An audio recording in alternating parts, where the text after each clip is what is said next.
안녕하세요. 책사랑 오스컨입니다. 신인간 혁명 제13권 7페이지부터입니다. 저자는 이케다 다이사쿠, 펴낸 것은 화강신문사입니다.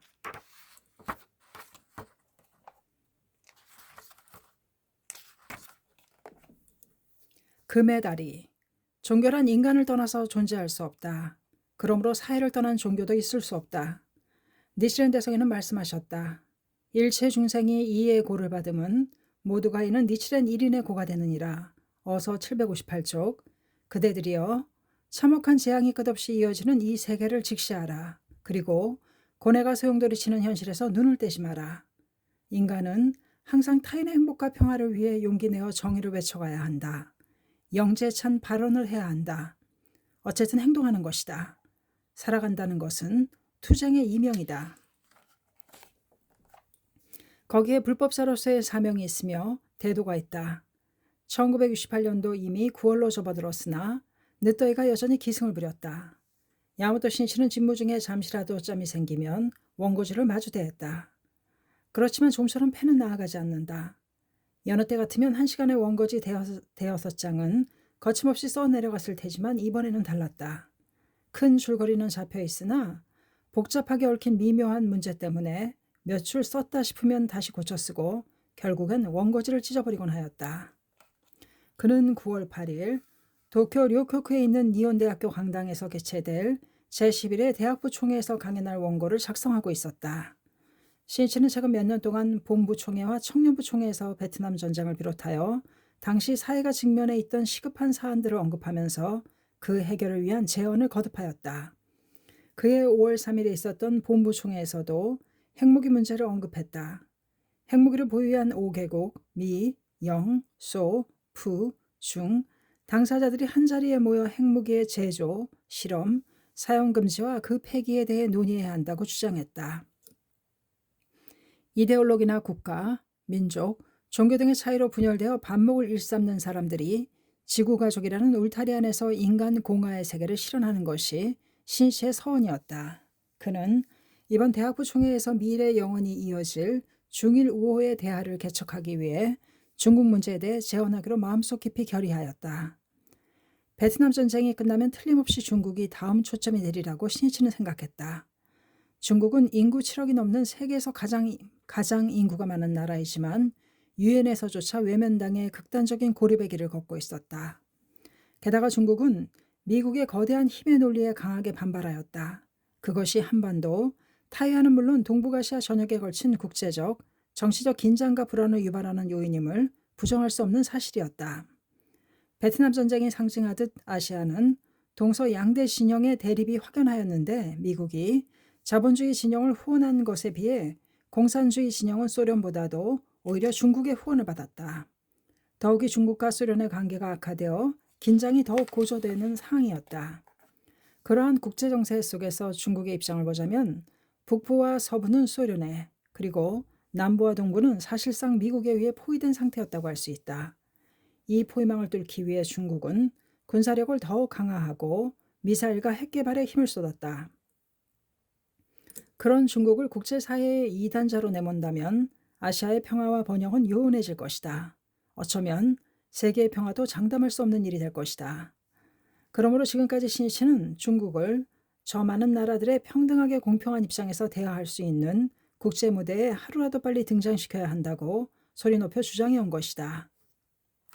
그 실현을 위해 앞장서야 할 나라가 바로 일본이며 그것이 곧 일본이라는 나라가 짊어져야 할 국제적 사명이라고 그는 확신하였다. 왜냐하면 일본은 자유주의 아시아의 중심이면서 역사적인 전통, 민족적인 창조성, 지리적인 조건 등 어느 관점에서 보더라도 중국과 매우 깊은 인연이 있기 때문이다. 일본은 고대 국가로 통일되기 이전부터 중국 문명의 영향을 받으며 발전을 거듭해왔다. 이것은 누구나 다 아는 사실이다. 일본 문화에 결정적인 영향을 끼친 불교와 옛 야요이 문화의 벼농사 기술도 중국에서 일본으로 전래된 것이다. 에도 시대의 세국정책 하에서도 도덕과 정치 철학만큼은 중국의 유교에서 비롯되었다. 그리고 일본의 문물, 풍속, 습관의 대부분이 중국에서 기원했다고 해도 과언이 아니다. 고대 일본 사회에는 중국 대륙에서 건너온 사람들이 많았는데 전교대사도 그들의 자손이라고 한다. 더욱이 중국과 일본은 바다로 가라막혀 있지만 지리적으로도 틀림없이 이웃나라이다. 그러나 일찍이 일본은 이 인연이 깊은 대은의 나라 중국을 무참히 침략했다. 온갖 악역무도한 짓을 자행했다. 이 무슨 망은이요, 이 무슨 오만이란 말인가. 신치는 한 사람의 일본인으로서 또 불법자로서 중국과 아시아 민중들의 행복과 평화를 위해 몸을 내던질 각오가 되어 있었다. 그것은 스승 도다 조세이의 맹세이기도 했다. 1956년 벽두, 도다는 그 장대한 결의를 다음과 같은 왁하로 읊었다. 구름 사이로 우물에 비친 달을 보려고 원했던 아시아 민중에게 빛을 보내리라. 그러나 2년 후 도다는 일체를 신씨에게 의탁하고 세상을 떠났다. 중국에 대한 도다의 애정은 각별했다. 신씨는 22세 때부터 도다의 개인 교습을 받았는데 중국에 관한 내용을 다룰 때는 한층 더 열의를 느낄 수 있었다. 한시와 중국 문학을 이야기할 때면 온몸에 주체할 수 없는 정감이 넘쳐 흐르고 작품 속 전경이 하나하나 재현되면서 마치 그 속에 빨려 들어가는 것처럼 느껴졌다.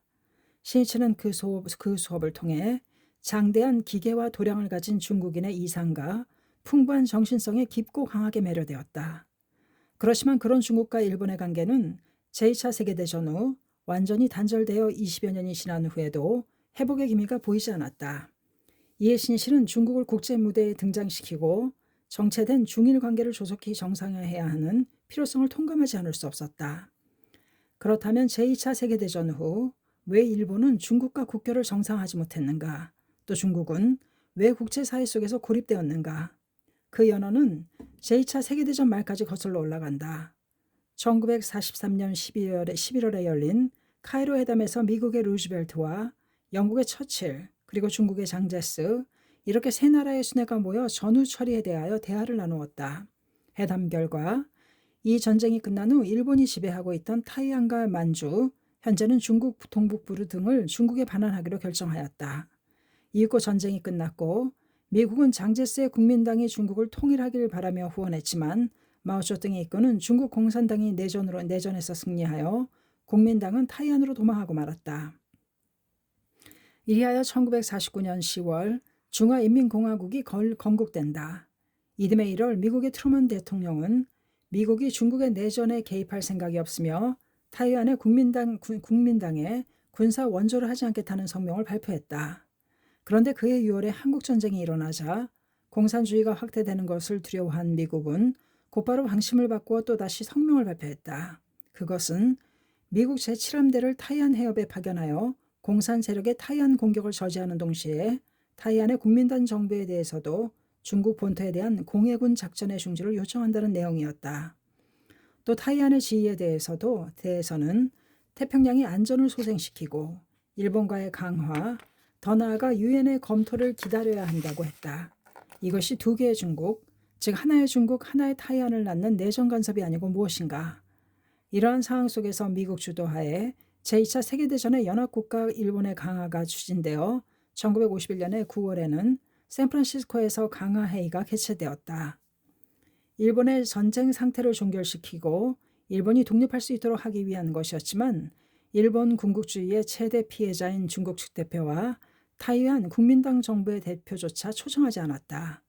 강화회의에는 일본을 포함한 52개국이 참가했지만 동부 진영인 소련과 폴란드 그리고 체코슬라바키아는 강화조약에 서명하지 않았다.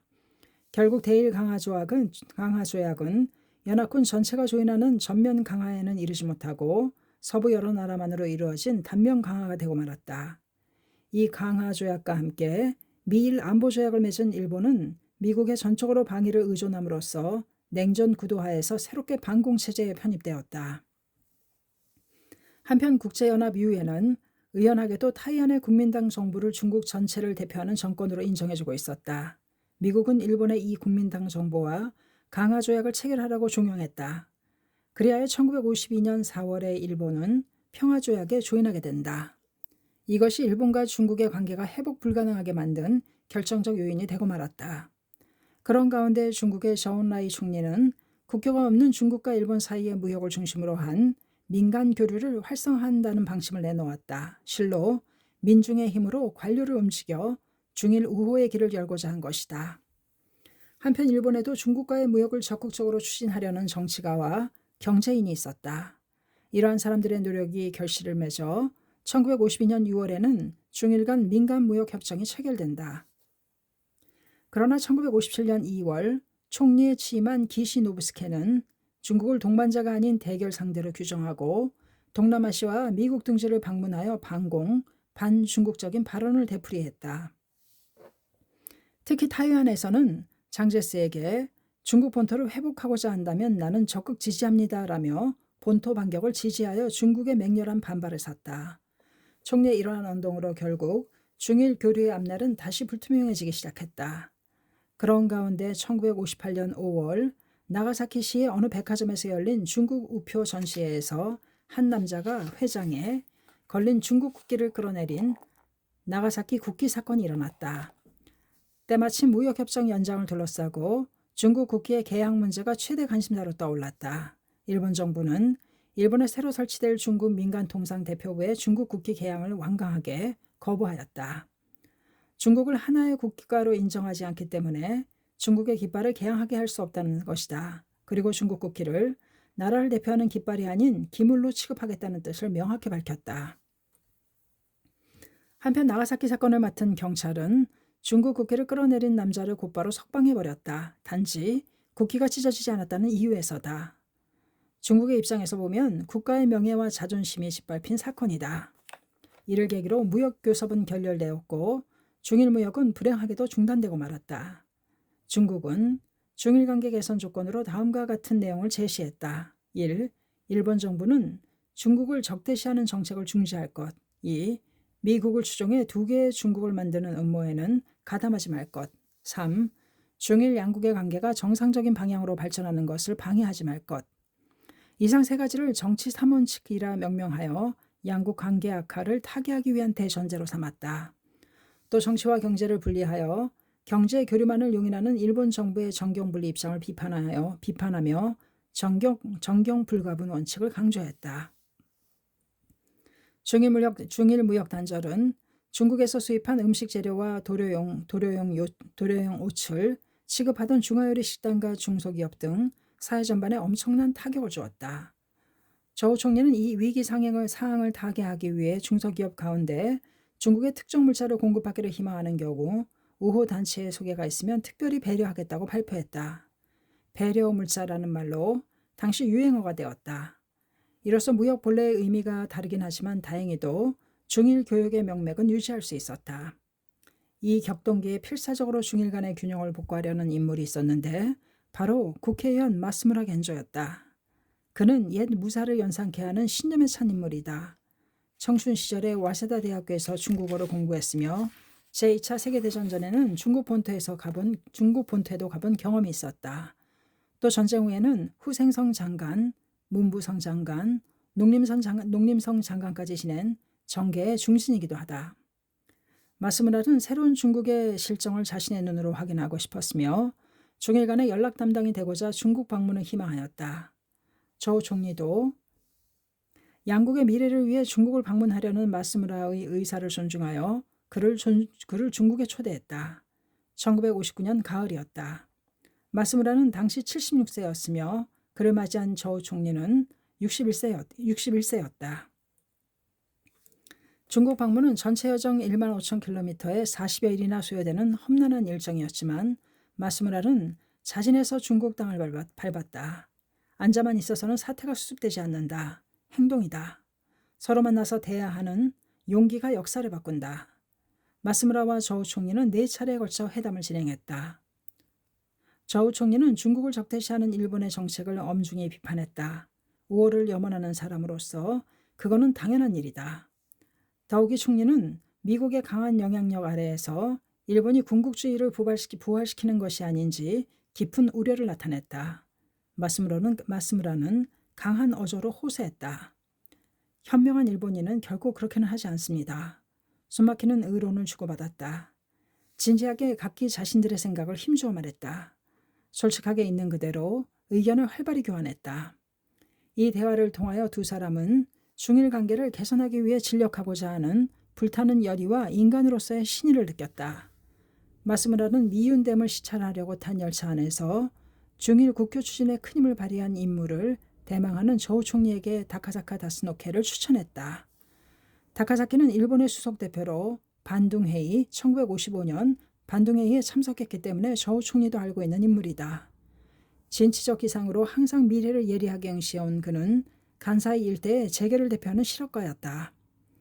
전쟁 전에는 도요재간을 창립하고 만주 중공업 총재에도 취임했다. 만주에서 종전을 맞이한 그는 일본인의 생명을 지키기 위해 소련군 사령관과 결사적으로 담판을 한 열혈남하다.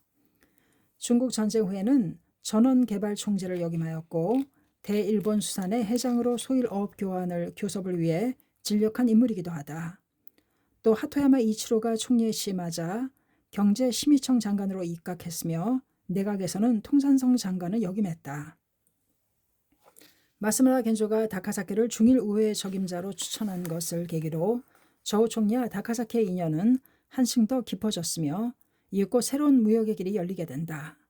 한편 계속해서 반중국 정책을 펼치던 기시 총리는 1960년에 안보 개정을 강행한 후 여론의 맹렬한 반발을 사면서 부득이 총리 자리에서 물러나게 되었다.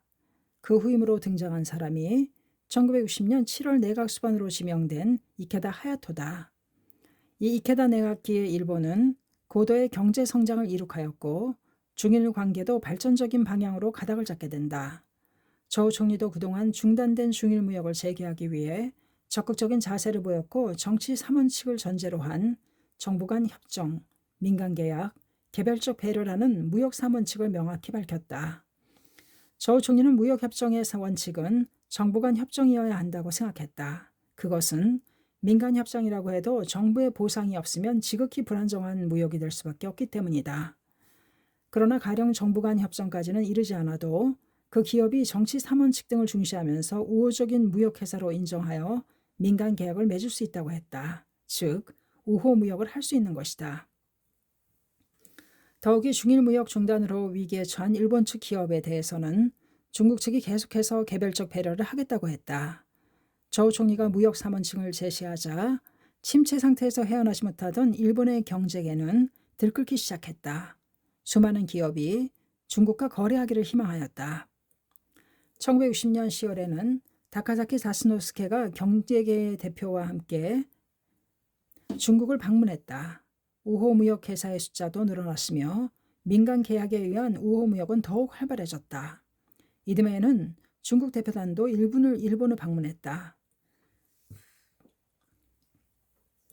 1962년 9월에는 다시 마스무라 겐조가 대표단을 조직하여 무역의 새로운 흐름을 열기 위해 중국으로 갔다. 이케다 하야토 총리는 중국에 관한 모든 것을 마스무라에게 맡겼다. 중국 방문을 위해 마스무라는 저우 총리와 3차례 회담했다. 그리하여 정치 3원칙과 무역 3원칙을 견제할 것을 확인하고 다음과 같은 합의를 이끌어냈다. 쌍방은 점진적이고도 지속적으로 정치관계와 경제관계를 비롯한 양국의 관계 정상화를 도모해야 한다고 만장일치로 인정했다. 다음 날인 10월에는 이 합의를 실무선으로 구체화하기 위해 다카사키가 42명의 대규모 대표단을 이끌고 중국을 방문했다.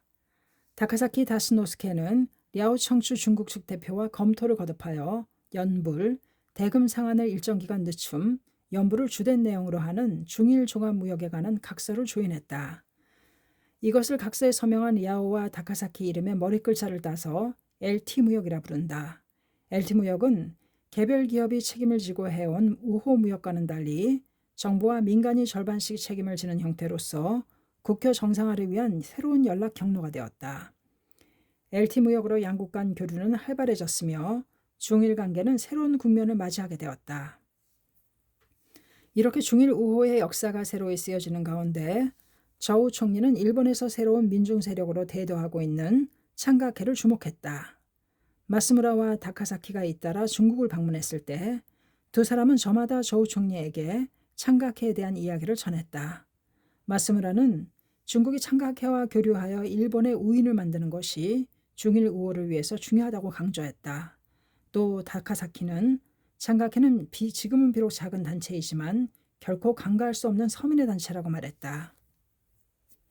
마스무라도 다카사키도 창가케가 민중에게 희망과 용기를 주는 사람들의 내면의 가능성을 이끌어내어 단기간 내에 크게 발전한 사실을 잘 알고 있었다.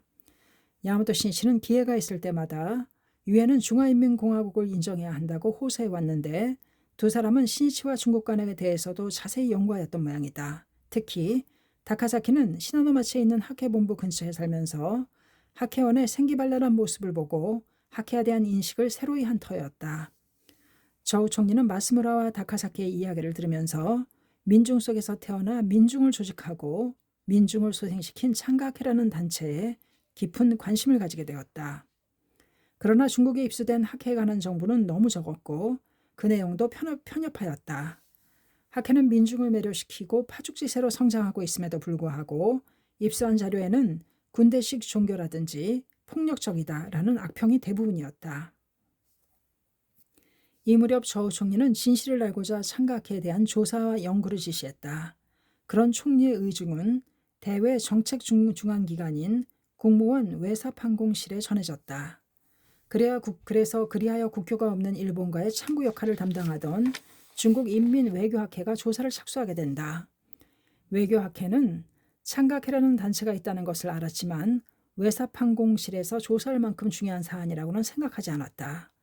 하지만 조사를 하면 할수록 외교학회 관계자는 창가학회가 발전하는 그 기세에 경탄하지 않을 수 없었다. 또 개인의 마음의 평안과 내세의 안원만을 설하는 여타의 종교와는 달리 공명정치연맹, 지금의 공명당을 발족하는 등 현실 사회의 개혁을 실천하고 있는 점에도 놀랐다. 이를 간과해서는 안 된다고 그들은 절감한 모양이다. 외교학회는 창가학회에 대한 조사와 연구보고서를 상부의 많은 사람들에게 전하기 위해 책자로 만들었다. 그 보고서는 1963년 11월 세계 지식출판사에서 간행되었다. 창가학회라고 제목을 붙인 보고서는 학회의 역사와 교의, 조직과 기구, 활동, 회원의 사회계층, 재원 등 다방면에 걸쳐 연구하고 조사한 결과물이었다. 전쟁 중에 마키쿠지 스네사부로로 초대 회장이 신사참배를 거부하여 치안유지법 위반과 불경죄로 체포되어 군사정부의 탄압 속에 순난의 생애를 마친 사실도 극명하게 기록하였다. 게다가 각 연도별로 학회 회원수와 남녀 청년 부원수까지 상세히 조사하였다. 그러나 보고서에는 적잖은 오해도 있었다. 예를 들어 창가학회는 종교의 기치를 내건 사회정의단체라는 분석도 있었다. 그도 그럴 것이 당시 조사를 위해 참고한 자료들은 학회의 출판물 외에는 대체로 폭력 종교라든지 학회를 독일 나치즘과 동일시하는 그런 편견으로 가득 찬 비판 기사나 논평이 대부분이었기 때문이다. 그런 자료들을 토대로 분석했으니 오해가 생기는 것도 당연했다. 또 종교는 아편이라고 여기는 공산주의 사상의 선입관도 틀림없이 작용했을 것이다. 그래도 보고서는 객관성을 잃지 않기 위해 일방적인 관점에서 결론을 내리는 것을 삼갔다. 이 보고서를 훑어본 저우 총리는 외교학회 관계자에게 앞으로 더욱 창가학회에 관하여 조사와 연구를 계속하도록 지시했다. 일본에서 나오는 표층적이고 경박한 비판과는 다른 창가학회의 본질을 총리는 꿰뚫어 봤을 것이다. 그리고 민중의 마음을 깊이 헤아리고 민중의 힘을 이끌어내며 계속해서 발전하는 창가학회의 진실을 냉철하게 탐구하려 했다. 일본인과 회견할 때 총리가 직접 학회에 대해 자세히 질문하고 하는 일도 자주 있었다. 저우 총리에게 학회에 관하여 이야기했던 다카사키는 1963년 9월 야마모토 신이치와 담소를 나누었다. 새로 단장한 창가학회 본부를 방문한 다카사키는 이미 78세였다. 35세인 신이치와는 부모와 자식 이상의 나이차가 있었다. 다카사키는 신이치에게 당시의 중국 상황, 저우 총리와 회견할 때의 정황 등을 이야기하고는 어깨를 펴고는 기백이 넘치는 목소리로 말했다.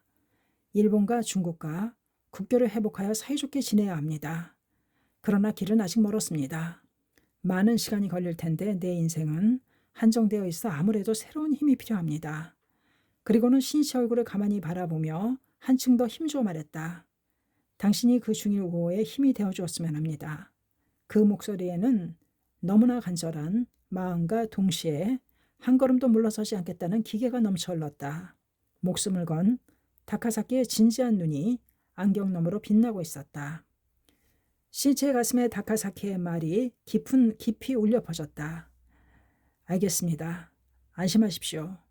반드시 해내겠습니다. 다카사키는 신치의 손을 꽉 움켜쥐었다. 그리고는 만족스러운 듯 미소를 띠며 몇 번이고 고개를 끄덕였다. 기필코 중일우오라는 금의 다리를 놓겠다. 이후로 이것은 신씨의 굳은 결의가 되었다. 신씨가 다카사키를 만난 그 다음 달인 1963년 10월 중국은 중일우오 협회를 발족했다. 우오 협회는 중국과 국교를 수립한 나라와 민간 교류를 추진하는 창구로서 중국이 설립한 기구인데 국교가 없는 일본을 위해 이렇게 우오 협회를 만든 것은 이례적인 조치였다. 중일 우오 협회 명예회장에는 거모로, 회장의 랴오청쯔, 부회장의 난한천, 자오푸추가 취임했다. 저우 총리가 직접 공들여 육성한 인재들과 쟁쟁한 대일관계 전문가가 모두 한데 모였다. 또 이듬해인 1964년 4월 중일 양국에 LT 무역 연락사무소 설치와 기자 교환 사항을 결정하였다. 그렇지만 다카사키는 이미 2달 전에 타계한 상태였다. 신이치는 다카사키가 이날을 얼마나 애타게 기다렸는지를 생각하니 가슴이 아프고 목이 메었다. 그 주일 연락사무소의 수석대표로 일본을 방문한 사람이 훗날 중일우오협회 회장을 맡은 순핑화였다. 어느 날 조 총리는 순핑화에게 이렇게 말했다. 당신들처럼 중일우오에 종사하는 사람은 어떻게든 창각회와 교류할 수 있는 연락기구를 만들어 우인을 만들어야 합니다. 순핑화는 총리의 말을 명심하고 그럴 기회가 오기만을 기다렸다. 야마토 신시도 중일우오를 위해 자신이 무엇을 할 수 있는지 끊임없이 진지하게 생각했다. 나라와 나라의 관계라 해도 영속적으로 그 우호 관계를 유지하기 위해서는 민중과 민중의 상호 이해가 바탕이 되어야 한다. 그러기 위해서는 민중 차원에서 문화와 교육은 물론 비롯해 다방면에 걸쳐 활발하게 교류해야 한다. 그리고 그 창구를 열기 위해서는 아무래도 정치의 힘이 필요하다. 1964년 11월 공명정치연맹이 공명당으로 새롭게 출발한다. 그 창당에 즈음하여 신씨는 이런 제안을 했다. 공명당이 당의 외교 정책을 세울 때에는 중화인민공화국을 정식으로 승인하여 중국과의 국교 회복을 위해 진지하게 노력해 주기 바랍니다. 이것이 창립자인 나의 유일한 바람입니다. 이러한 신씨의 요청에 부응하여 공명당원들도 열심히 노력했다. 마스무라 겐조와 다카사키 다스노스케 등의 노력이 조금씩 성과를 거둬 중일 관계에 빛을 비추는 듯이 보였다. 그러나 그것도 잠시 중일 간에는 또다시 먹구름이 드리워졌다. 1964년 10월 25일 이케다 하야토 총리가 요양을 위해 사의를 표명했고 후계 수반으로 사토 에이사쿠가 지명되었다. 사토 정권이 출범할 무렵 베트남 전쟁에 군사 개입을 강화한 미국은 이듬해인 1965년 2월에는 북폭 월맹 공습을 개시했다. 사토 총리는 미국의 이러한 정책을 적극적으로 지지하고 안보 조약에 의거하여 최대한 협력하였으며 동시에 미국의 반공 포위망에 동조하여 타이완을 중시하는 정책을 펼쳤다. 그리고는 타이완에 대한 배려 조치로 수출입은행의 자금을 중일무역에는 사용하지 못하게 하는 이른바 요시다 서간을 정부 방침으로 정식 채택했다. 요시다 서간이란 1963년에 발행한 중국인 망명 사건 때 일본에 대응해 경로한 타이완에 대하여 관계 개선의 방편으로 요시다 시게루 전 총리가 장제스 정권의 비서장 앞으로 보낸 편지를 말한다. 서간에는 중일무역의 수출입은행의 자금은 사용할 수 없게 한다고 되어 있었지만 요시다는 이미 총리가 아니기 때문에 이 편지는 개인적 차원의 의견에 불과했다. 그러나 그것을 정부가 방침으로 정하면서 수출입은행의 자금 사용을 전제로 했던 중국과의 대형 거래는 모두 무효가 되어 중일무역 발전에 큰 장애가 생기고 말았다. 중국을 적대시하는 정책을 취한 기시 정권과 마찬가지로 사토 정권도 중일 관계에 또다시 심한 균열을 만들었다. 마스무라는 사토 정권이 이러한 사태를 초래하리라 예상하고 정부 여당 내에서 사토파와 팽팽하게 대치하고 있었다. 그러나 중일 우호를 추진하는 마스무라 그룹은 소수파여서 정권 교체 계획은 뜻대로 되지 않았다. 다카사키 다스노스케가 중일 국교 회복의 길은 멀다고 말한 것처럼 확실히 어떤 방법도 통하지 않았다. 하늘은 푸르고 구름 한 점 없이 맑게 개어 때때로 불어오는 미풍에 실록의 새잎사기가 살랑거렸다. 1966년 5월 어느 날 야마토 신씨는 학회본부에서 한 작가와 만나 대담을 나누었다. 대담 상대는 기노카와와 고케 등의 소설 작품으로 널리 알려진 아리요시 시와코였다. 여성 월간지의 기획으로 이루어진 이 대담에는 편집자도 동행했다. 사하코는 30대 중반으로 신씨보다 3살 연하였다. 부침성 있고 천진난만하며 어린 여자아이 같은 미소가 인상적인 여성이었다. 신씨가 본부를 안내했을 때 사하코는 신씨의 책상을 보고는 말했다. 어머, 이곳이 회장님의 자리인가요? 다른 분들과 함께 계시네요. 거침없고 쾌활한 성격의 소유자였다. 대담이 시작되자 사하코는 왕성한 호기심을 드러내며 마치 인터뷰하듯 잇따라 질문을 던졌다. 질문은 야마토 신씨의 소설 인간혁명에서부터 시작되어 점차 학회 조직과 신씨의 가정 그리고 공명당 등에 대해 종횡무진으로 펼쳐졌다. 주부에 관한 화제에 이르자 사하코는 중국 여성에 대해 이야기하기 시작했다. 그녀는 지금까지 중국을 3번 방문했다고 한다. 중국에 관해 이야기할 때 사하코의 눈동자는 빛났으며 두 볼은 홍조를 띄었다. 지금 중국은 엄청난 기세로 변하고 있습니다. 대다수 일본인이 생각하는 그런 어두운 이미지는 없습니다. 희망과 건설의 숨결이 넘치고 있습니다. 또 3번에 걸친 방문 때에는 반년 정도 베이징에 머물며 마오쩌둥 주석과 저우나이 총리와도 회견했다고 한다. 대담이 일단락되자 사하코는 자세를 고쳐 앉으며 진지한 표정으로 신씨에게 말했다. 실은 꼭 말씀드릴 것이 있습니다. 중국은 창각에 대해 매우 깊은 관심을 갖고 있습니다. 게다가 저우 총리가 주신 전원도 가지고 왔습니다. 장래 야마토 회장이 부디 중국에 와주셨으면 합니다.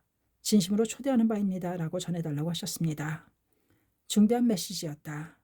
사실 중국이 학회에 관심을 갖고 있다는 이야기는 신이시도 다카사키 다스노스케를 통해서도 들은 바였지만 간접적으로나마 초대하고 싶다는 총리의 의중을 듣고서는 크게 놀라지 않을 수 없었다. 그는 정중하게 감사의 뜻을 표했다. 감사합니다. 장래 언젠가 반드시 방문하겠습니다. 후회는 잊지 않겠습니다. 이미 저우 총리는 수년에 이르는 조사와 연구를 거듭하여 창각의 참된 모습을 예리하게 꿰뚫어보고 있었다. 학회가 민중 속에서 일어난 단체이며 일본의 군국주의와 투쟁한 역사도 틀림없이 잘 알고 있었을 것이다. 그리고 야마토 신씨라는 젊은 지도자의 리더십에 힘입어 학회가 최근 몇 년 사이에 크게 발전한 것이며 그가 중일 교류의 중요성을 주장해온 사실도 알고 있었을 것이다. 신씨는 드디어 본격적으로 중일 우호를 위해 행동해야 할 때가 왔음을 실감했다. 아리요시 사하코와 야마토 신씨가 대담을 나눈 며칠 후 학회본부에 사하코에게서 연락이 왔다. 자신의 중국인 우인이 창각의 간부와 대화하기를 간절히 원한다는 내용이었다. 그 우인은 다름 아닌 엘티무역의 주일사무소 수석 대표인 순핑하와 광민일보 기자인 류더요우였다. 사하코는 그들을 만난 자리에서 야마토 신씨의 인물됨됨이와 창각회가 어떤 단체인지를 설명했다. 그러자 두 사람은 학회 간부를 꼭 만나고 싶다는 말을 꺼냈다고 한다. 순핑하 대표 일행은 창각회에 교류하라고 말한 저우 총리의 조언을 이번 기회에 실현하고 싶었을 것이다. 신이치 역시 일본과 중국의 미래를 위해 교류 창구를 갖는 것이 얼마나 중요한지 잘 알고 있었다. 그리고 중국과는 앞으로도 오래도록 교류를 이어가며 기탄 없이 솔직하게 대화해 가야 한다는 점에서 당연히 청년들이 만나 그 역할을 해야 한다고 생각했다. 결국 당시 청년부 참여인 아키즈키 에이스케를 비롯해 청년부 간부 3사람이 그들을 만나기로 하였다. 중국 측은 순핑하와 류더요우 그리고 대공보 기자인 류종멍 이렇게 3사람이었다. 회담은 7월에 도쿄 미나토구에서 식사를 겸해 갖기로 했다. 회담이 있은 날 아키즈키 일행은 출발 전에 신씨를 인사차 찾아왔다. 청년들의 표정은 굳어 있었다. 매우 긴장하고 있는 듯했다. 신씨는 미소를 지으며 말을 꺼냈다. 여러분 모두 아주 무서운 얼굴을 하고 있군요. 그래서야 마음을 터놓고 대화를 나눌 수 있겠습니까? 예, 솔직히 중일 우호는 무척 중요하다고 생각합니다. 또 상대편도 이를 위해 만나자고 했을 것입니다. 하지만 아무래도 경계심을 완전히 떨쳐버릴 수 없습니다. 공산주의 국가에서는 종교를 부정적으로 보고 있을 텐데 왜 학회와 교류하려는지 의문입니다. 뭔가 다른 의도가 있는 것 같습니다. 한 청년부 간부가 말하자 신 씨는 엄한 어조로 말했다. 그런 선입관을 갖고 사람을 만나는 것은 실례입니다. 선입관은 진실을 보는 눈을 흐리게 만듭니다. 설령 어느 나라 사람이든 어떤 이데올로기를 가진 사람이든 또 어떤 직이나 처지의 사람이든 모두 똑같은 인간입니다. 인간이면 틀림이 없습니다. 우정을 나누고 우호를 맺고자 한다면 같은 인간이라는 의식을 갖고 대해야 합니다. 대화해야 합니다. 상대방 나라나 민족 혹은 지위에 따라 태도를 바꾸는 것은 비굴한 자세입니다. 게다가 그 속내는 오만하다고도 할 수 있습니다. 상대에 따라 거만해지거나 혹은 저자세로 된다든지 또 입장을 내세워 행사하는 그런 자세로는 진정한 우정을 싹트게 할 수 없으며 진정한 외교도 불가능합니다. 그러나 서로 같은 인간이라는 점에 선다면 공통된 부분이 보여 서로 가깝게 느껴지는 법입니다. 그것이 서로를 이해하는 실마리가 되고 공감을 불러일으킵니다. 나는 학회원인 부인부 한 분을 만날 때나 세계적으로 유명한 식자를 만날 때나 언제나 똑같은 인간으로 대해 서로 이해하려고 노력합니다. 그렇기 때문에 나는 상대가 누구든 두려워하지 않으며 얕보지도 않습니다. 그래야만 솔직한 대화가 가능합니다. 서로 마음도 통합니다. 공감하고 진심으로 존경할 수 있습니다. 청년들은 고개를 끄덕이면서 진지한 표정으로 신씨의 이야기에 귀를 기울였다. 이런 일은 여러 번 겪어보기 전에는 잘 모를 테지요. 아무튼 오늘은 긴장하지 말고 청년으로서 솔직하게 의견을 교환하고 오는 겁니다. 신씨는 이렇게 말하며 그들을 배웅했다. 회담 자리에서는 먼저 아리요시 사하코가 양쪽의 멤버들을 소개했다. 아키즈 케이스케 일행은 중국 측 참석자가 생각보다 훨씬 젊은 것에 놀랐다. 대일본 교류 창구라는 중책을 맡은 LT무역 주일사무소 수석 대표인 순핑아의 나이는 아직 50세 전이었다. 또 두 기자는 아키즈키보다도 젊어 보였다. 학회 간부의 평균 연령도 젊다는 말을 들어왔지만 중국에서도 젊은 힘이 일어나고 있다는 사실에 아키즈키 일행은 이 나라의 미래성을 느꼈다. 쌍방은 서로 오해를 사지 않을까 염려해서인지 신중하고 긴장된 분위기 속에서 회담을 진행했다. 그 와중에도 학회 청년들은 이번 기회에 중국에 대해 배우겠다는 마음에서 단도직입적으로 의문점을 짚어나갔다. 현재 중국의 사회 상황과 청년들의 모습 등을 이야기하면서 서로 마음을 터놓게 되었고 때로는 활발히 의견을 주고받기도 하였다. 이날 회담은 간담회 성격이었지만 학회 청년부의 대표와 중국의 대표가 처음 만나 서로 이해하기 위해 의견을 교환한 매우 의의 있는 회담이었다. 본부에 돌아온 아키즈 케이스케 일행에게 보고를 들은 신이치는 말했다. 역시 처음엔 분위기가 딱딱했군요. 첫 대면 때에는 서로 긴장하고 있는 만큼 딱딱한 분위기를 누그러뜨리는 것이 중요합니다. 그것을 가능케 하는 것이 웃는 얼굴입니다. 그리고 맨 처음에 무엇을 말하느냐가 중요합니다. 감싸는 듯한 따뜻함이 있고 상대를 편안하게 만드는 그런 유머와 위트가 담긴 말을 건네는 겁니다. 아마 여러분은 벌레라도 씹은 듯한 얼굴로 뺨에는 경련을 일으킨 채 인사를 했을 테죠. 모두들 면목이 없어서 고개를 떨구었다. 그리고 타인을 만날 때면 상대가 어떤 경력을 갖고 있으며 그 가족 구성원은 어떠한지 등등 그의 주변적인 것들도 알아두는 노력을 해야 합니다. 그것은 예의이기도 하며 섭외의 기본이라고도 할 수 있죠. 입장을 바꿔 여러분이 자신을 소개했을 때 상대방이 당신에 대해서는 잘 알고 있습니다. 이러이러한 경력도 있으시죠? 라며 자신의 업적을 알아준다면 어떤 기분이 들겠는가? 이 사람은 나에 대해 이런 점까지 알아주다니 라며 감동하게 될 것이고 쉽게 마음을 열 수 있을 겁니다. 그것이 흉금을 털어놓고 눕는 대화를 나누기 위한 첫걸음입니다. 그렇기 때문에 나도 누군가를 만날 때에는 늘 그렇게 하려고 최선을 다하고 있습니다.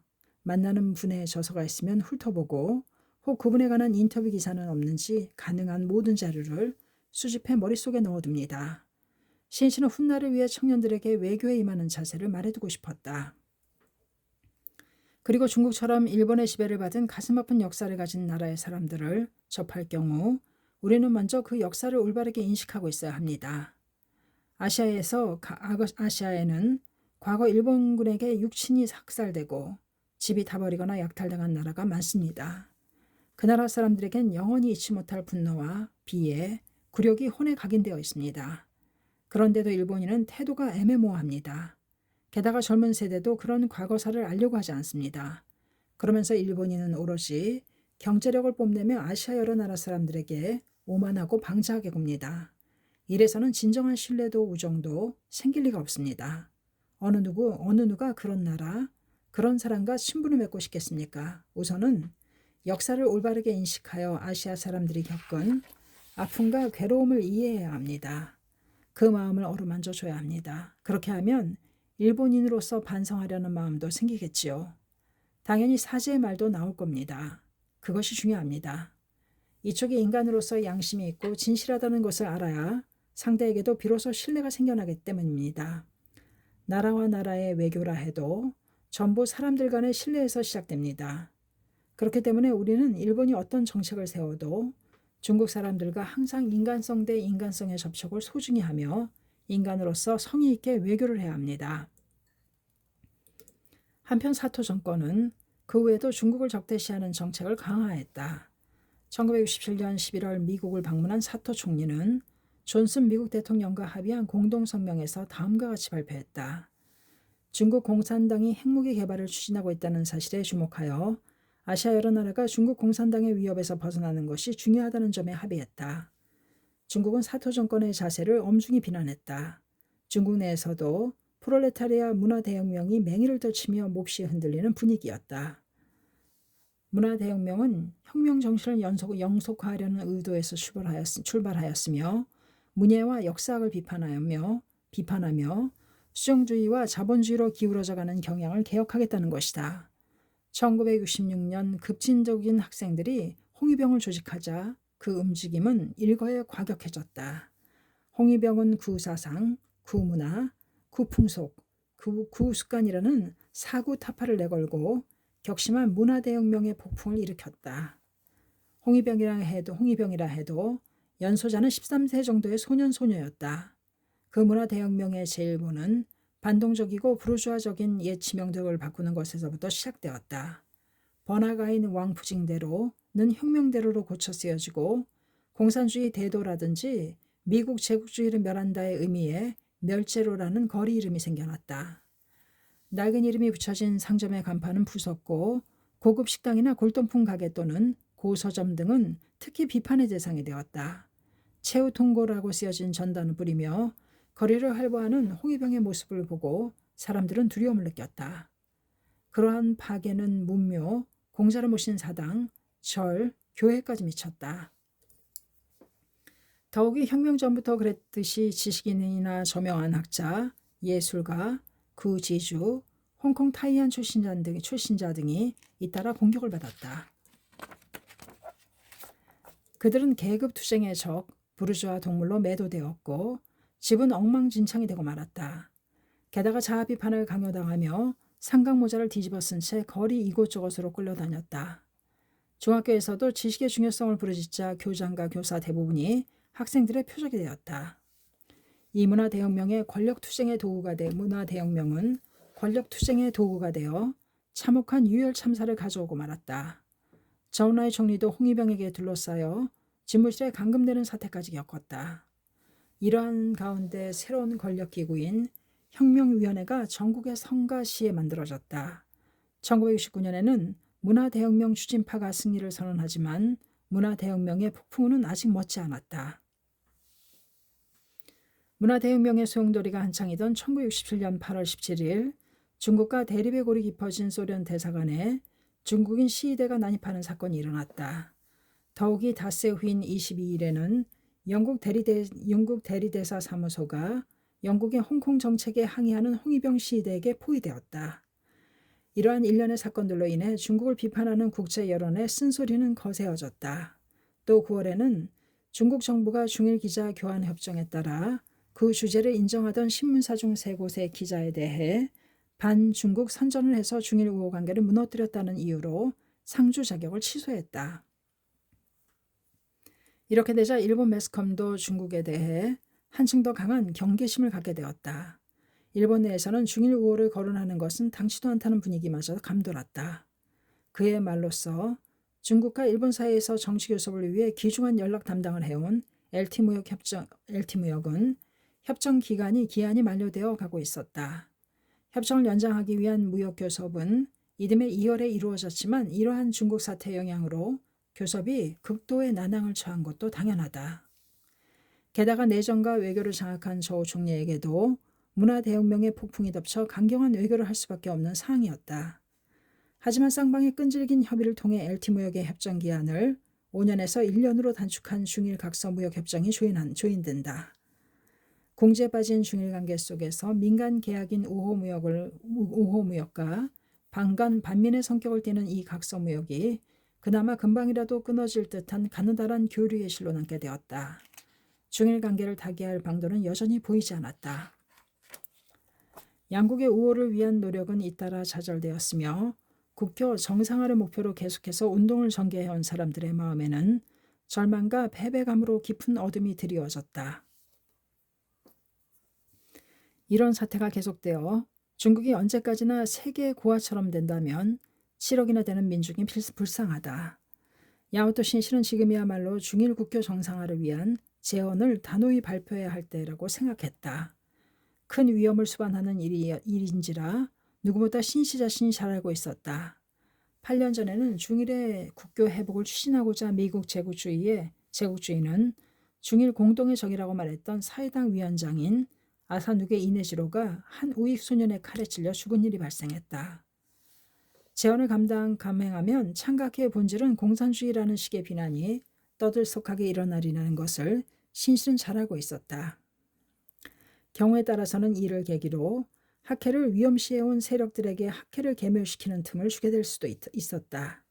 그러나 세계 평화를 염원한다면 또 이를 위해 중일 우호를 생각한다면 누군가가 목숨을 걸고 목청을 높여 외쳐야만 할 중요한 문제다. 신실은 깊이 생각했다. 내가 제언하는 수밖에 없다. 나는 불법자이다. 사람들의 행복과 세계 평화를 실현하는 것은 불법자의 사회적 사명이다. 무슨 일이 일어나도 그 결의를 단행할 수밖에 없다. 내 생각이 옳은지 그른지는 후세의 역사가 분명히 증명해 줄 것이다. 이렇게 결심한 순간 신씨의 눈에는 아시아의 민중 구제를 끊임없이 외친 도다 조세이가 미소 지으며 고개를 끄덕이는 모습이 보이는 듯했다. 또 신씨에게 중일 우호를 맡기고 세상을 떠난 다카사키 다스노케스케의 얼굴도 떠올랐다.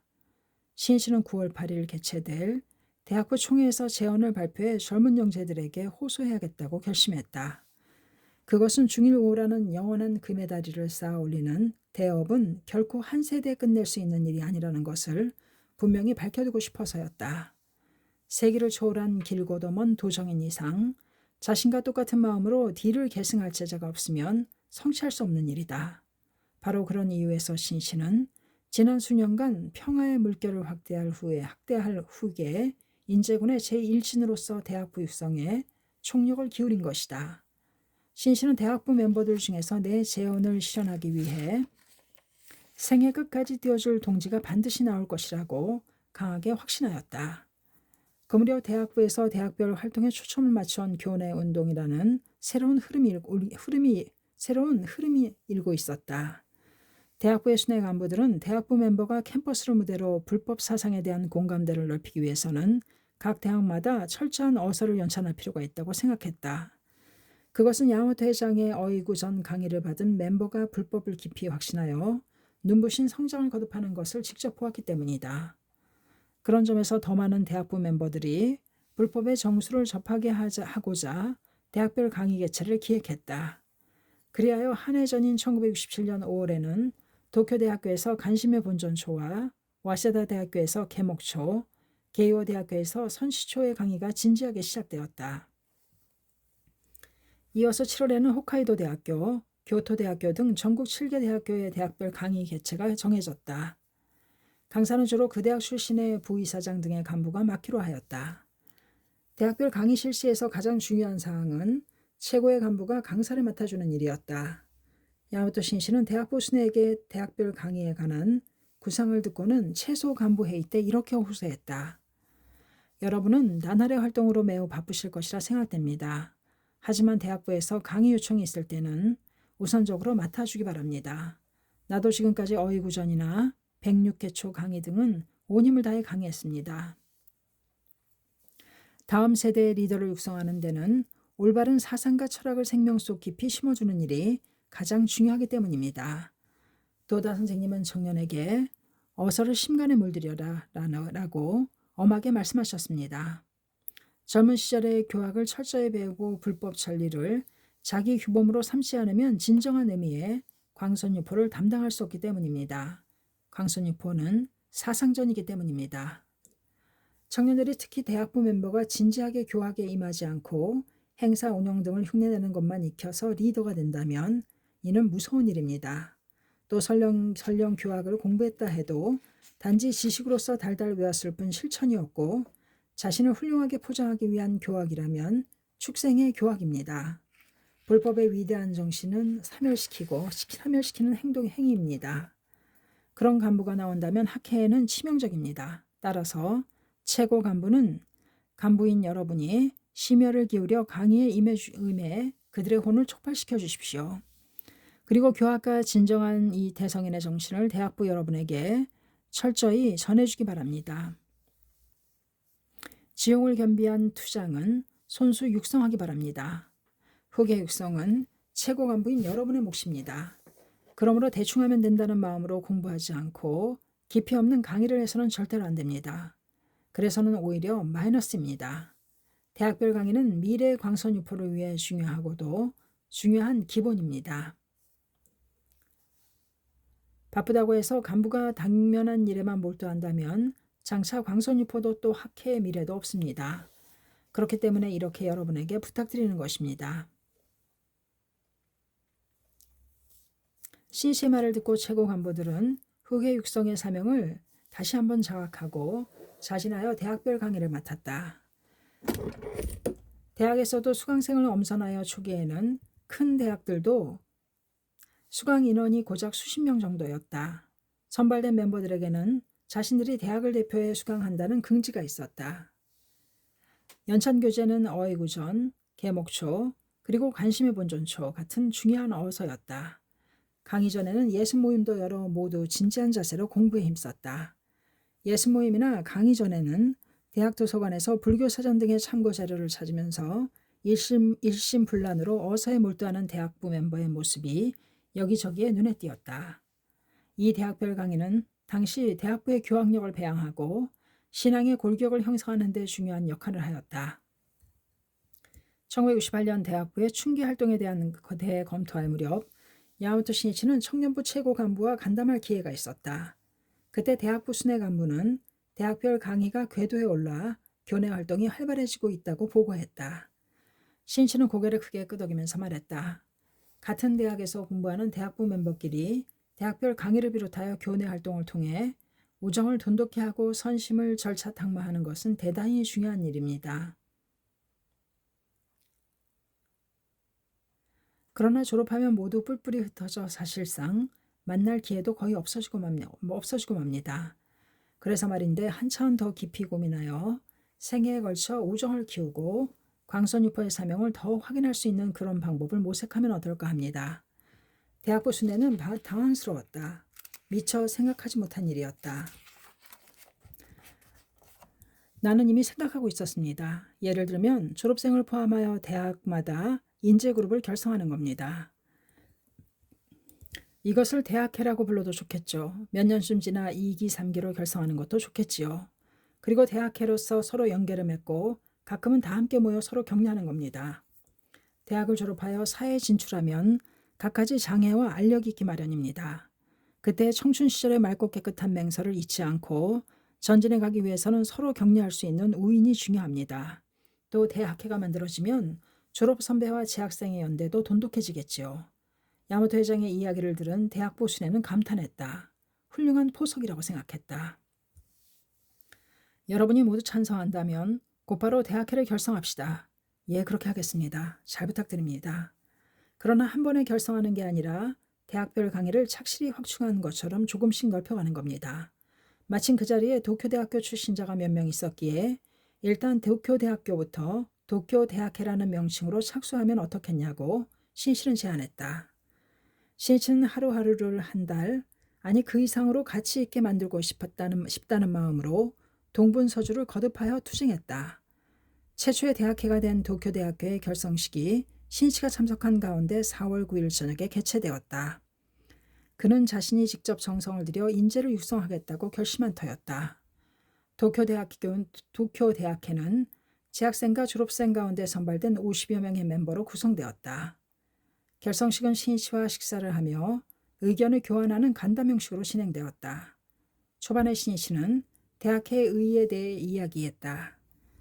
지금까지 학회에는 수호회, 화양회, 조회 등의 인재그룹이 있지만 그것은 학회 조직을 기반으로 한 것이고 명칭도 학회만의 독자적인 것이었습니다. 그러나 도쿄대학회라는 명칭에는 사회성이 있습니다.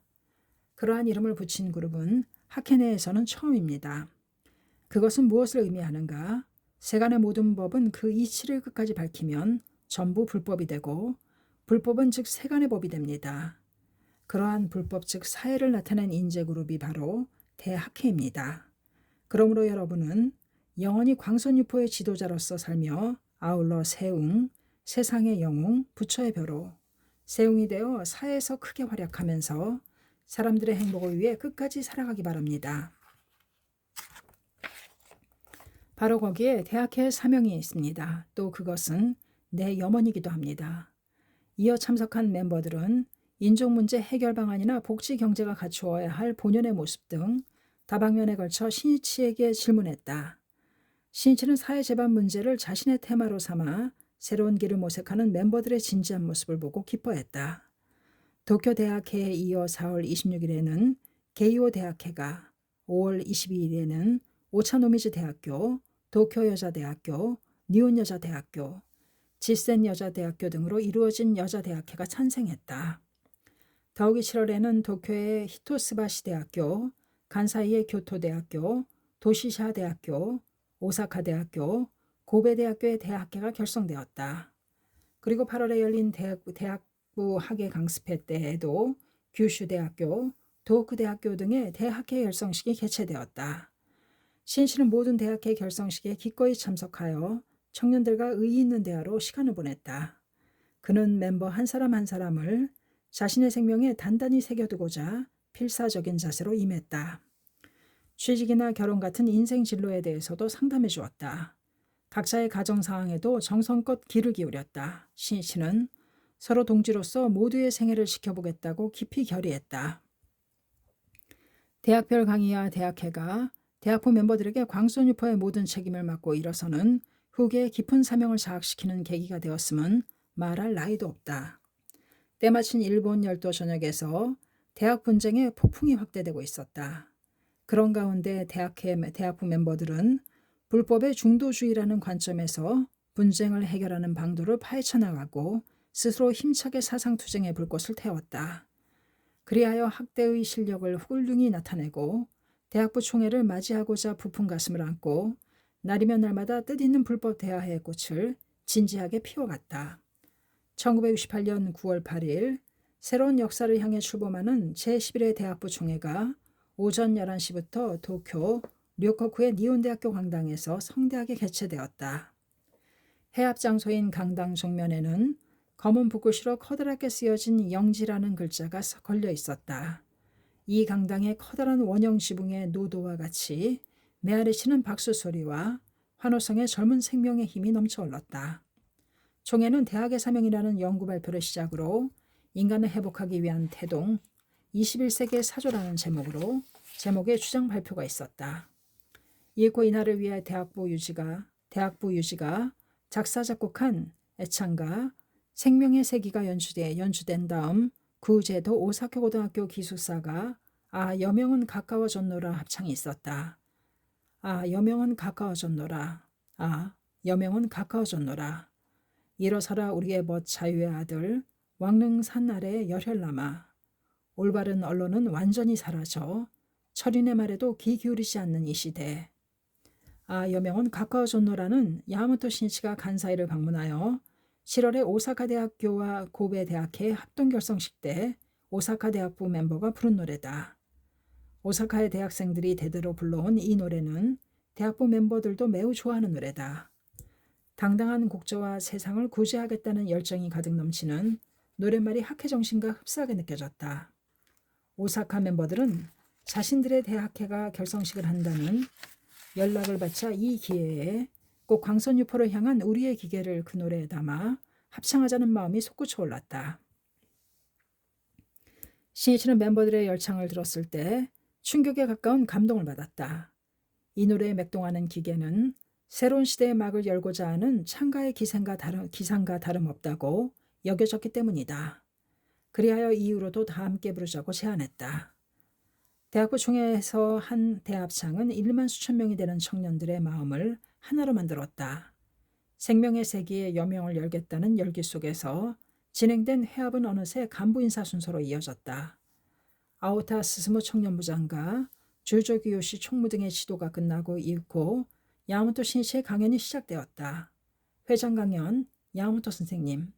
참가자들은 경쾌하고 씩씩하게 일어서는 젊은 회장 신이치를 눈동자를 빛내며 열렬한 박수로 맞이했다. 그는 전국 각지에서 모인 참가자의 노고를 치하하는 마음으로 깊이 머리를 숙이고 나서 연단에 섰다. 이날 신이치는 200자 원고지로 100여 장에 달하는 분량의 강연 원고를 준비하였다. 이윽고 늠름한 목소리가 강당에 울려 퍼졌다. 오늘 9월 8일은 1957년 요코하마의 미스자와 경기장에서 은사 도다 전 회장께서 원자와 수소폭탄, 원수폭에 대한 성명을 발표한 잊을 수 없는 역사적인 기념일입니다. 나는 영지와 정열이 넘쳐흐르는 묘법의 자유와 평화의 전사인 여러분과 함께 이 은사의 유언을 다시 한번 가슴에 새겨 전진하고자 합니다. 신이치는 강연의 서두에 도다 조세이의 원수폭 금지 선언을 언급하고 이 성명이야말로 창가학회의 영원한 근본 정신이며 세계 인류를 위한 불멸의 지침이라고 호소했다. 불을 뿜어내는 듯한 열렬한 기백이 넘치는 신씨의 목소리가 참석자들의 가슴에 울려 퍼졌다.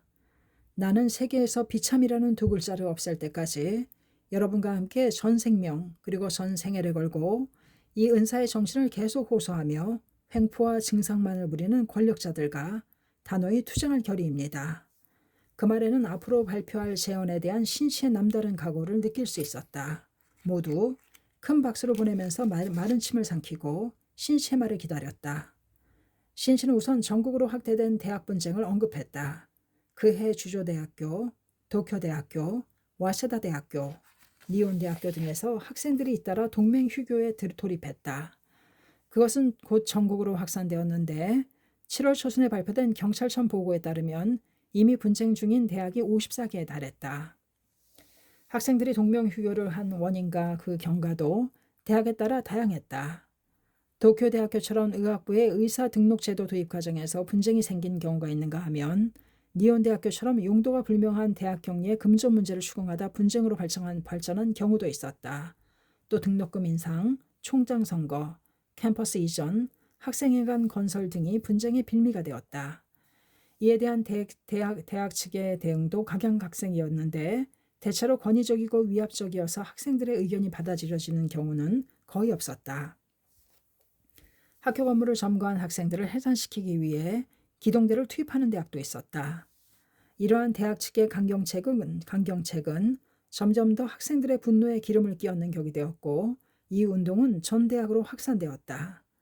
각 대학에서 학생들은 전국 학생 공동투쟁회의 전공투를 결성하여 결속을 다졌다. 이 전공투 운동은 그때까지 정치 당파가 주도했던 학생운동과는 달리 당파에 소속되지 않는 비당파 학생들이 조직한 광범위한 운동이었다.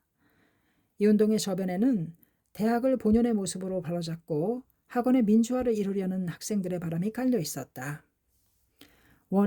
학원의 민주화 제2차 세계대전 후에 민주주의 교육을 받으며 성장한 학생들은 기본적으로 교수도 학생도 모두 인간적으로는 대등하다는 생각을 가지고 있었다. 세계대전 후의 대학 교육도 원래는 그런 이념 아래에서 출발했을 것이다. 그러나 지성의 학부인 대학의 실태는 민주주의와는 완전히 거리가 먼 것으로 학생들의 눈에 비쳤다. 진보적인 학설을 제창하거나 사상적 양심으로 추앙받는 교수들이 실은 대학이라는 상아탑 속에서의 권위와 권력을 휘두르며 특권의식에 젖어있는 모습에 학생들은 실망했을 것이다. 의학부에서 시작된 도쿄대학교 분쟁도 계급적인 상하관계 위에 성립하는 비민주적이고 구태의연한 의학계와 대학 본연의 모습에 대한 개혁의 봉화였다고 할 수 있다. 또 등록금 인상 반대나 총장 선거를 둘러싼 동맹휴교 역시 학생을 배려하지 않는 대학 운영에 항의하는 것이기도 했다.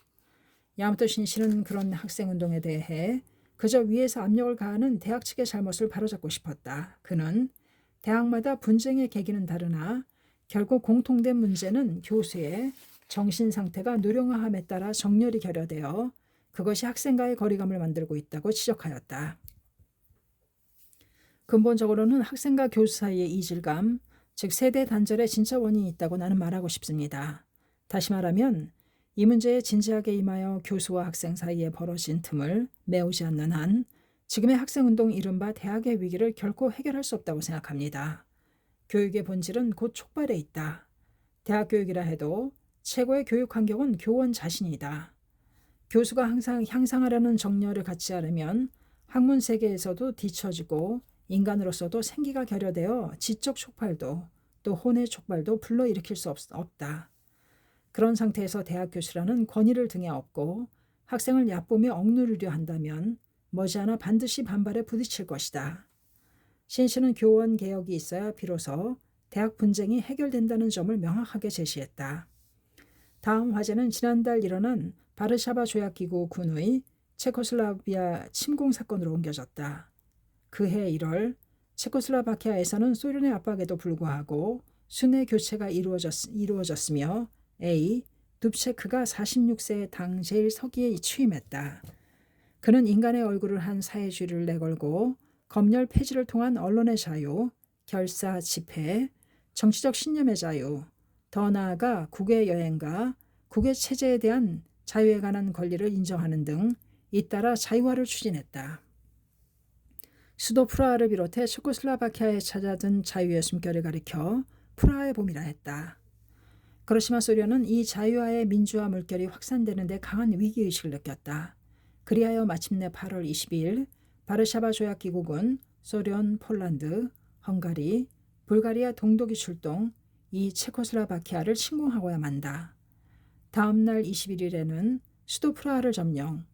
체코슬라바키아는 12년 전에 헝가리와 똑같은 운명이 되었다. 장갑치 않은 자유의 새싹을 뭉개버렸고 잠깐 동안 찾아왔던 프라하의 봄은 다시 겨울로 역행하고 말았다. 4년 전 10월 신이시는 프라하를 방문했다.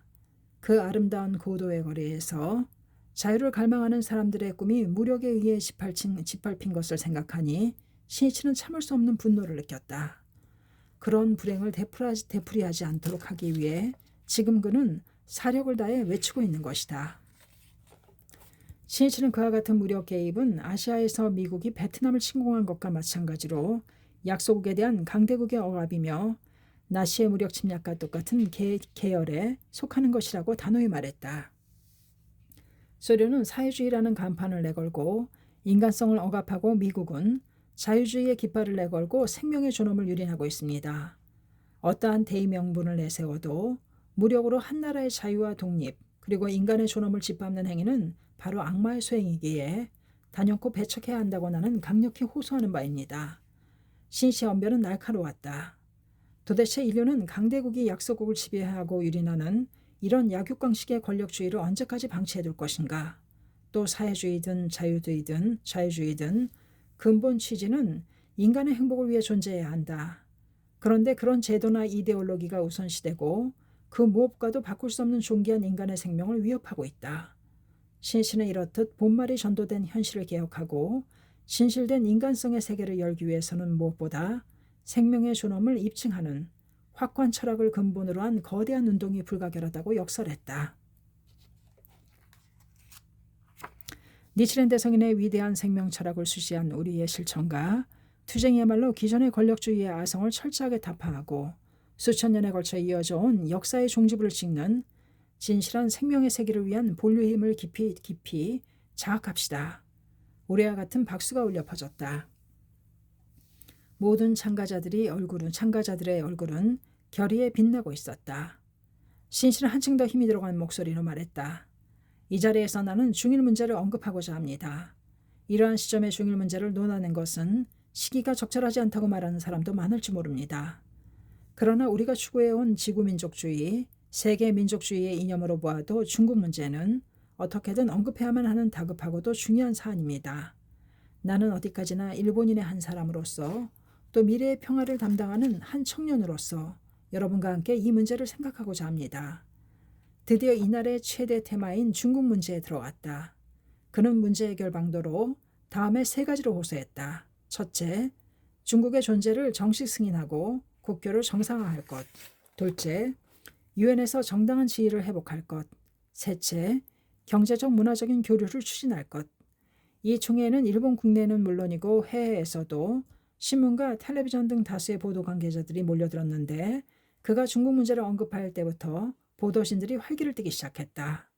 시니치는 이번에 굳이 중국 문제를 논하는 이유를 말했다. 그것은 일본이 아시아의 한 나라로서 아시아 민중의 행복 실현을 생각하는 것은 당연한 도리이며 의무이기 때문이다.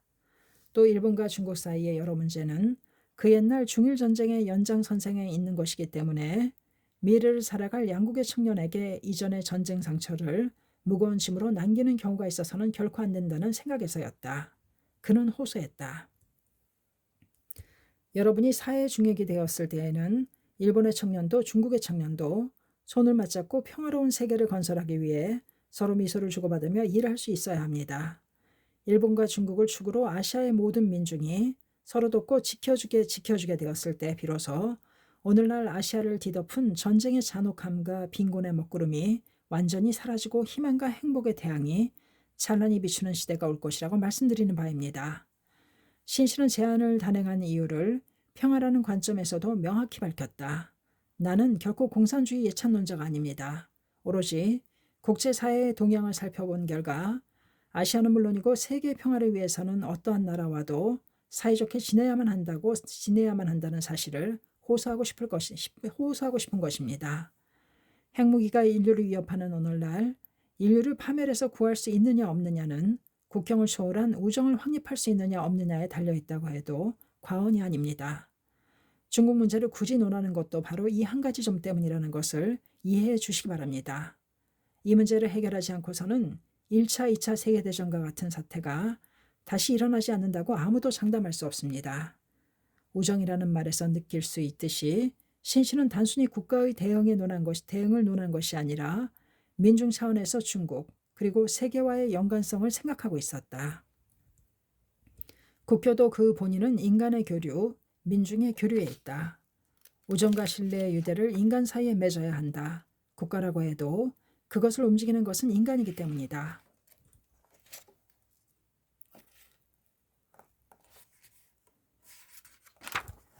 신인간혁명 제13권 63페이지까지였습니다.